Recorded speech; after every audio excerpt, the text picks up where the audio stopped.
భారత చారిత్రక సాంస్కృతిక వారసత్వానికి సంబంధించి కీలక పరిణామం చోటు చేసుకుంది. 11వ శతాబ్దానికి చెందిన చోళుల కాలం నాటి అమూల్యమైన రాగి ఫలకాలు నెదర్లాండ్స్ నుంచి తిరిగి స్వదేశానికి రానున్నాయి.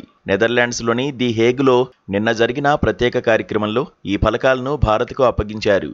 ఈ కార్యక్రమానికి భారత ప్రధాని నరేంద్ర మోదీ, డచ్ ప్రధాని రాబ్ జెట్టెన్ హాజరయ్యారు. ఈ రాగి ఫలకాల సెట్లో 21 పెద్దవి, 3 చిన్న ఫలకాలు ఉన్నాయి. వీటిపై సంస్కృతం, తమిళ భాషల్లో శాసనాలు ఉన్నాయి. తన తండ్రి రాజరాజ చోళుడు ఇచ్చిన వాగ్దానాన్ని కుమారుడైన రాజేంద్ర చోళుడు అధికారికంగా నెరవేర్చిన చారిత్రక ఘట్టాన్ని ఇవి వివరిస్తాయి. ఈ రాగి ఫలకాలు చోళ చక్రవర్తి రాజరాజ చోళ 1 పాలనా కాలానికి చెందినవి. వీటిని క్రీస్తు శకం 985 నుంచి 1014 మధ్య కాలంలో రూపొందించినట్లు చరిత్రకారులు చెబుతున్నారు. మొత్తం 21 పెద్ద రాగి ఫలకాలు, 3 చిన్న ఫలకాలు కలిపి సుమారు 30 కిలోల బరువుతో ఉంటాయి. నాగపట్టణంలోని ఒక బౌద్ధ మఠానికి చేసిన దానాలను ఈ శాసనాలు నమోదు చేశాయి.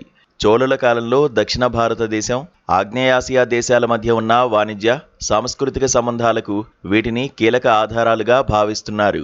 18వ శతాబ్దంలో నాగపట్టణం డచ్ వారి నియంత్రణలో ఉండేది. ఆ కాలంలో ఈ ఫలకాలను నెదర్లాండ్స్కు తరలించారు. అప్పటినుంచి అవి అక్కడే ఉండిపోయాయి. ఈ ఫలకాలను తిరిగి స్వాధీనం చేసుకునేందుకు భారత్ 2012 నుంచే ప్రయత్నాలు ప్రారంభించింది.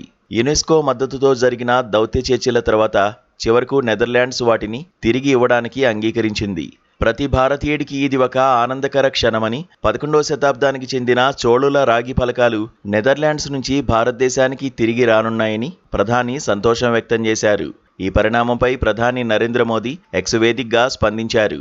ఇది ప్రతి భారతీయుడికి ఆనంద క్షణం అని పేర్కొన్నారు. చోళుల గొప్పతనాన్ని, వారి సంస్కృతిని, సముద్ర వాణిజ్య నైపుణ్యాన్ని భారత్ ఎంతో గర్వంగా స్మరించుకుంటుందని తెలిపారు. ఈ ఫలకాలను ఇన్నాళ్లు భద్రపరిచిన లైడెన్ యూనివర్సిటీకి, నెదర్లాండ్స్ ప్రభుత్వానికి ఆయన ధన్యవాదాలు తెలిపారు.